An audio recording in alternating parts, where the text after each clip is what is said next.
Jerusalem! Paul begins his journey by strolling merrily into Jerusalem. Believers greet Paul warmly, and the next day, Paul and the rest of them went to see James.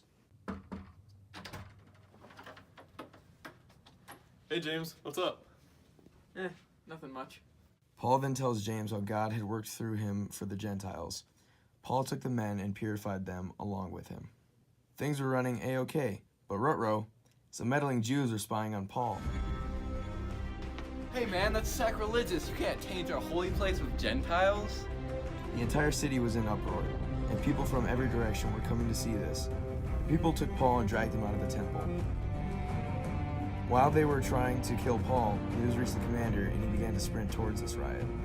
When the crowd saw him, they stopped beating Paul. The commander bound Paul with 2 chains and asked him what he did wrong. So what exactly did this guy do wrong? He said he was Jesus. He said he was Moses. Jesus and Moses? This is a real stumper. I'll never get to the bottom of this. Go. Since the crowd said 2 different things, he did not know who to believe, so he took Paul to the barracks. As they were taking Paul to the barracks, Paul decided to start a conversation. Do you speak Greek? Aren't you the Egyptian that led like 4,000 terrorists out of the desert? Can I say something to you, man? Go right ahead. I'm Paul, a Jew from Tarsus. Please let me talk to the people. Take him to the barracks to be flogged.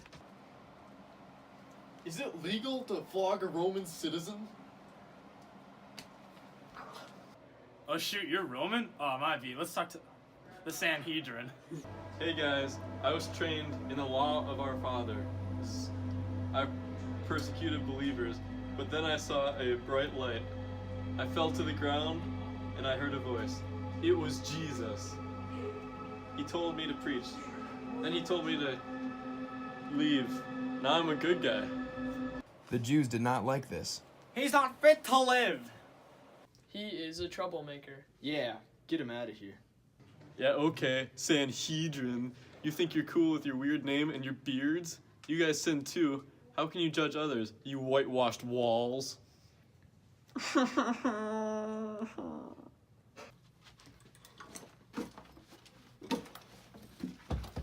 You roasted the Sanhedrin. Now he's crying. The commander is worried that Paul might get wrecked by these people, so he brings him back to the barracks. Hey, bet you can't eat anything until you kill that Paul guy.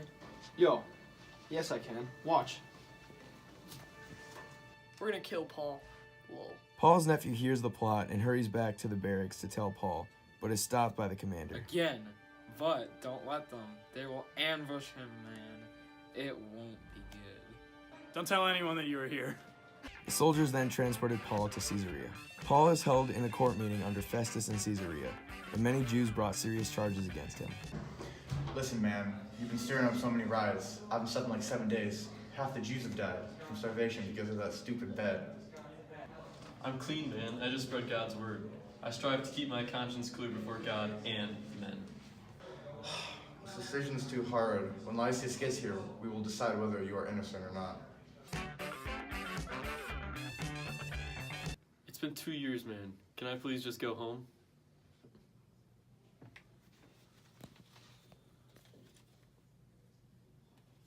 Sure. No way, man. Are you willing to go to Jerusalem and stand trial before me there? This is stupid. This is Caesar's court. Can't I stand before Caesar? Fine, go to Caesar. See if I care.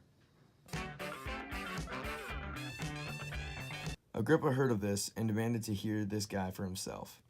You have permission to speak for yourself, Paul. Paul tells of his story and how he used to persecute believers until Jesus came to him. He also began to explain Jesus to Agrippa, but Agrippa interrupted. You're out of your mind, Paul.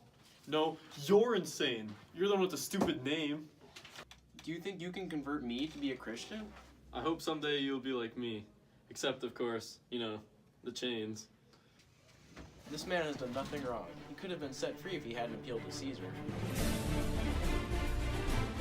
And so, off Paul was sent to Rome on a boat to appear before Caesar. But like any other great travel story, there was a great storm for a few days. I give up. We'll never be saved. I told you we shouldn't have sailed from Crete, but stay strong, friends. Only the ship will get wrecked. God's cool. He'll send like a couple of angels or something. Okay. You need to eat. I promise nothing bad will happen to you. The men ate until they were full, and then they threw the grain off the ship into the sea. When morning came, the men saw land. They did not know where it was, but they needed to stop. Once the survivors arrived on the shore of Malta, they built a fire. Ah, a snake!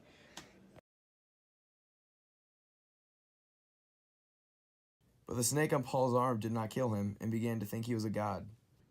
I'm fine, bro. Dear God, please rescue us. Stop it. I'm not a god. The survivors later ran into the leader of an estate on Malta. Paul healed the leader's father back to health. Be healed.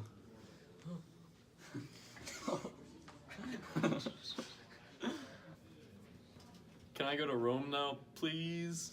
We made it! Paul went straight to talk with the Jews guys. Hey, so I've been arrested for like a really long time, and now I have to go see Caesar, because I didn't do anything wrong. I find that really Darn poo-poo, that really stinks. Paul was then arranged to teach and preach to them everything he knew of Jesus. He would buy his own house with a guard and live there for 2 years and continue to proclaim Christ. The end.